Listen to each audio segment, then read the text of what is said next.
All right, Emmy, let's take a look at your paper. MLA format first. This needs to be the same font as the rest of your paper, so change that to Times New Roman. Everything here is good. Looking at your full name, I mean, obviously I see it most of the time, I guess, but it must have been really hard as a kid to try to spell that last name, or spell that whole name out on papers. Um, so anyways, good job to you. You had a rough childhood. All right, so I actually like your title. Um, and I kind of get the whole war. Hopefully, is kind of his um, life, if you will. So hopefully, that kind of is where this going, where it's going. Now, I will tell you, your introduction is really good. In fact, you follow all of the things that you need to follow. But there's going to be a button here, okay? But it's almost too straightforward.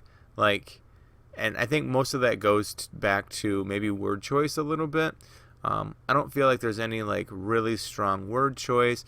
And Emmy, that's really, you're a smart kid, so that's kind of the next step for you. And as you get to college, think about how you're going to separate yourself from everyone else in those situations, because you literally, I mean, maybe this is, you can hang your hat on this. I've been through about half your class. This is probably the best introduction I've seen as far as flow and having all of the elements there. But again, I want to see something, use some word choice and some really provocative language here that's going to draw the reader in. This line right here is my least favorite as far as, just read it. Those symptoms all come with many things attached to them. Like, that's such a throwaway line. It doesn't add anything to it. But I bet you could reword this, make this a much longer, stronger sentence to really lead into this thesis, which I like your thesis overall, but this sentence does nothing for me. So just keep that in the back of your mind. I think it's really good. You just need to work on it. You got a space issue here, too many spaces, so just be careful on that. The quote at the beginning, even though you're jumping right into PTSD, I think it's appropriate for what we're going to be talking about overall.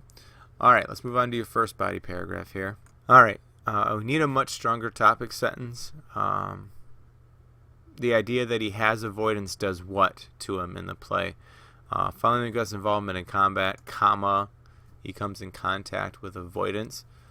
Now, I know what you mean, but how can you come in contact with something that's trying to get away from you? I don't know. It's kind of just a funny word choice thing, but anyways. All right, you are missing an in-text citation here, kid. Don't make sure that you know in the future that that's plagiarism, in a professor's eyes. So you have to, if it's not your own words, you have to make sure you tell me where you got it from. All right, so because he killed Duncan, he feels this. You have a run-on sentence here. Now, remember what I told you about, making your language a little bit stronger, like a shot? I like that. I think that works well, but that's the kind of stuff I was talking about. You used a simile in there.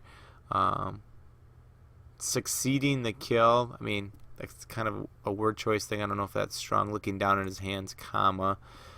He responds, "This is a sorry sight." Now, you don't need a period here because you're going to put the period here, so get rid of it there. Now, here's another sentence. He had this sensation for quite a while. What does that really mean? Because it was only for a part of it was for the end part of scene 2. And of course he quickly forgets it because of the knocking. So get a stronger transition that basically says he has this guilt. Relate it back to your thesis, because down here you're trying to relate it to your thesis, but maybe relate a little bit of this back to your thesis, and then transition. The guilt is quickly exasperated by the knocking that comes. So not only was he feeling guilty, but now he's feeling paranoid with this knocking, and it's making him feel worried and paranoid. You know what I mean? Like, then transition into that, and then get into your thesis again and tying it back in. That's going to make this paragraph that much stronger. So it generates the impression that he feels worried and almost paranoid. No comma there. He makes dreadful decisions, which is going back to your thesis, which is fine. And then you have a nice transition here at the end that works its way. So again, Emmy, organizationally, you're not bad. We just got to add a few things, clean up some punctuation here and there, and you'll definitely be on the right track. All right, so disassociation can mean a few things, comma, such as, and then go from here, not real, and then you'd put the period inside the quote right there. All right, so out-of-body experiences, but basically what you're talking about are his visions or his, hallucinations, if you will. So, which is fine. The out-of-body experiences and tying that in is good. What I would argue is that you're spending too much time talking about the things and not enough talking about what it does to him. Right before killing Duncan, Macbeth sees a dagger soaring in the air, comma, steering him towards Duncan's room. You have too many spaces here, so be careful with your spaces again.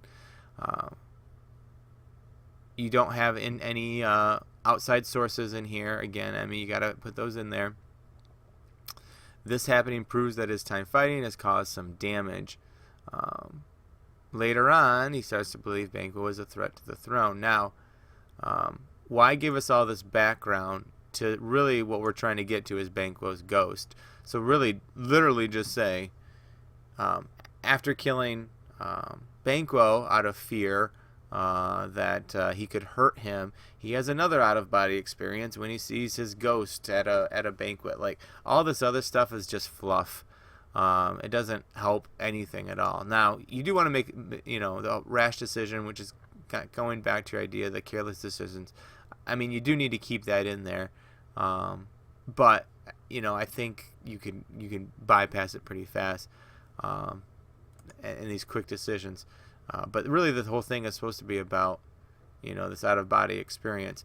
Leave these quick decisions, more for the end, maybe, and what that causes, because he had these quick decisions with Banquo, it causes this, so on and so forth, okay? Going bonkers is the wrong tone. Be careful with your word choice there. I know you're trying to add something new, but it doesn't go along with a research paper. A lot of short, choppy sentences too. As you look through your paper, figure out how many of your sentences don't go beyond a line. Like if they started at the beginning of a line, would they go to the next line? And you'll find a lot of your sentences fit that description. He begins to be aroused and becomes reactive. And here's another one. Like, this sentence does nothing for the paper. You try to transition, it's a little bit weak. So let's look on to the next paragraph. Alright, so going through combat and being pushed can additionally bring upon arousal and reactivity. Just be careful with that. And topic sentence, I think it needs to be stronger, tied into Macbeth, something like that. You don't have in-text citation again. Notice a pattern here, kid. Need to have that in-text citation. And what you're saying here is good, and I think it works towards Macbeth, but I'm wondering, and this is, I think, one of the easiest ones to tie into Macbeth, but yet look how short this paragraph is. This is your shortest paragraph overall. The whole sleep thing, feeling on edge, angry outburst. I almost feel like these could be 3 separate paragraphs here. And so, which surprises me that you have the shortest paragraph with those things. You've already pretty much stated that he had these things, so just be careful. And then your backing up of this, I'd rather be dead than learn this mental torture and heroin sleep deprivation,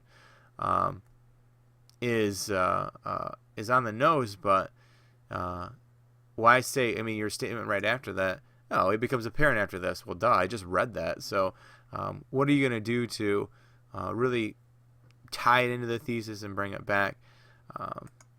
The arousal spouts, reactivity, Macbeth spouts after he makes a ration. What does this even say? The arousal, reactivity, Macbeth spouts after he makes rash and careless decisions. I'm assuming that's a sentence fragment. He has made such choices after experiencing the combat life. Doesn't add anything to it, because you've already said that basically up here. And again, see, now you're talking about difficulty sleeping down here.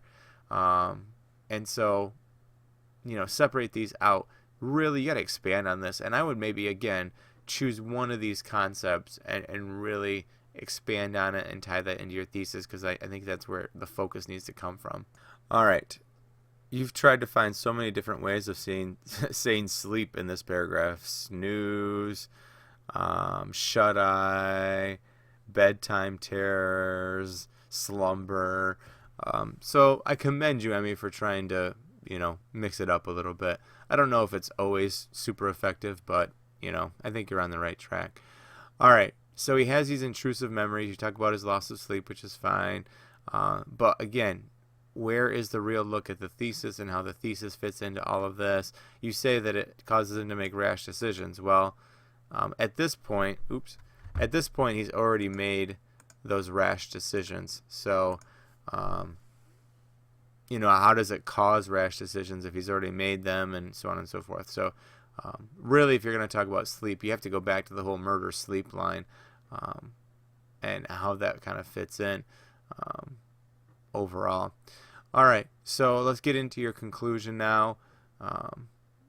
Has been the root of all of his poor decisions. So you restate that main point with your thesis. You have all of your main points in here. When Mac did right, okay. So Meth Macy may have won battles, but he lost the war. So this is your only clincher after going through all your main points.